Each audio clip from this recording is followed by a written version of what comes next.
हम militarily prepared नहीं थे, हमारी डिफेंस कैपेबिलिटी तैयार नहीं थी इस तरह के एग्रेशन के लिए। तो 1962 एक ऐसा टाइमलाइन है जब हम देखते हैं कि इंडिया और रशिया यूएसएसआर के बीच में डिफेंस पार्टनरशिप की शुरुआत होती है।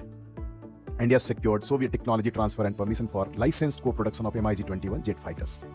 तो ये बिगनिंग होता है 1962 में।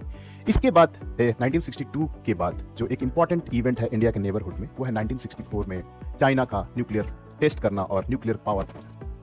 अब इंडिया के पास एक बहुत बड़ी समस्या थी। एक तो चाइना के साथ बॉर्डर डिस्प्यूट्स हैं, चाइना पाकिस्तान के बीच में आपस में फ्रेंडशिप है, चाइना न्यूक्लियर पावर बन जाता है। अब इंडिया किधर जाए, इंडिया कहां जाए? और समहाउ इन 1971 के आसपास में यूएस, चाइना और पाकिस्तान का एक न्यू एक्सिस डेवलप होने लगता है। पाकिस्तान और यूएस के बीच में ऑलरेडी मिलिट्री रिलेशंस थे, जैसे नेटो है वैसे ही सीटो और सेंटो, दो अग्रीमेंट साइन हुए थे जिसमें पाकिस्तान यूएस के साथ मिलिट्री अलायंस में था कोल्ड वार के दौरान। अब इस एक्सिस को के लिए इंडिया के पास एक तो अब न्यूक्लियर अम्ब्रेला चाहिए था, और साथ ही साथ जो इश्यूज हो रहे थे, हमारे कश्मीर के इशू थे, ये सब डिस्प्यूट जो चल रहे थे, इसमें एक ऐसा कंट्री चाहिए था जो हमें ग्लोबली पॉलिटिकल सपोर्ट कर सके। और तो इंडिया ने रशिया की तरफ देखा, यूएसएसआर की तरफ देखा। यूएसएसआर के पास वीटो पावर थी, यूनाइटेड नेशन सिक्योरिटी काउंसिल में वीटो पावर की कैपेबिलिटी वाला कंट्री है। तो इंडिया के लिए वीटो की जब आवश्यकता होगी तो यूएसएसआर काम आएगा।